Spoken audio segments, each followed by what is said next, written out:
Student, हम Kepler second law को समझते हैं, that is the law of area. वो क्या बोलते हैं? The areal velocity of the planet around the sun is constant. ये कांस्टेंट ये रहेगा। ये कांस्टेंट कब होगा, इसको समझने के लिए हमारे दिमाग में law of conservation of angular momentum होना चाहिए। अब वो एंगुलर मोमेंटम के लिए क्या होगा? वो एंगुलर मोमेंटम होगा कंजर्व कब होगा?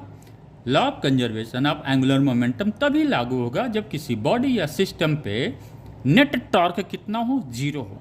जैसे हम लोग law of conservation of linear momentum में क्या करते थे, नेट फोर्स बॉडी या सिस्टम पे जीरो होता था। सेम चीज़ यहाँ पे है। तो ये कॉन्सेप्ट से हमें आगे बढ़ते हैं, राइट। अब ये जे कांस्टेंट तभी होगा जब नेट टॉर्क जीरो होगा, राइट।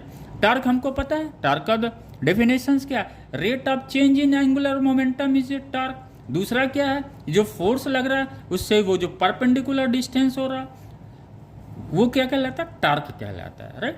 तो एक तो डेफिनेशन ये, दूसरा डेफिनेशन ये। सेकंड को हम लोग समझते हैं।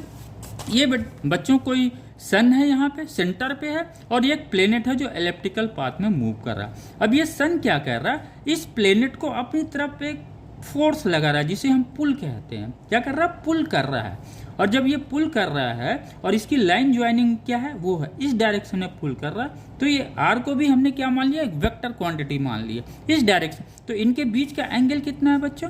This one angle is 180, right. तो हम इससे निकालते हैं और क्रॉस एफ से आर एफ साइन 180।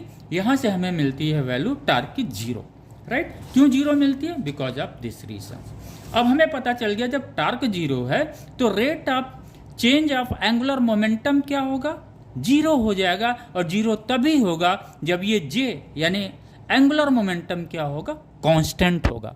भाई कांस्टेंट का ही ना वैल्यू 0 आएगा। dj बाई dt कब होगा 0? जब j क्या होगा? कांस्टेंट होगा, इसलिए कांस्टेंट आ गया, राइट। ये कॉन्सेप्ट हमारा क्लियर हो। दूसरा हमें यहाँ पे ये देखना है, जब बच्चे ये स्वीप करता है कोई एरिया तो हमें ये देखना है राइट एंगल ट्राइंगल का एरिया क्या होता है? Half of base into height, यही होता है ना राइट एंगल ट्राइंगल का एरिया। तो एरिया हम निकाल लेंगे पहले। तो जब हम एरिया निकालते हैं तब हमें क्या मिलता है? ये एरिया मिलता है। ये क्या? एंगुलर मोमेंटम है, राइट। एंगुलर मोमेंटम की इससे हमें ये एरिया v क्या होता है? एंगुलर मोमेंटम होता क्या है बच्चों?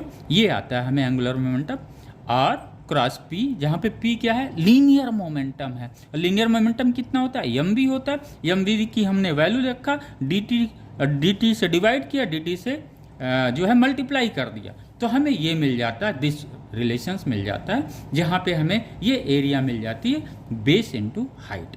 इस वजह से जे जब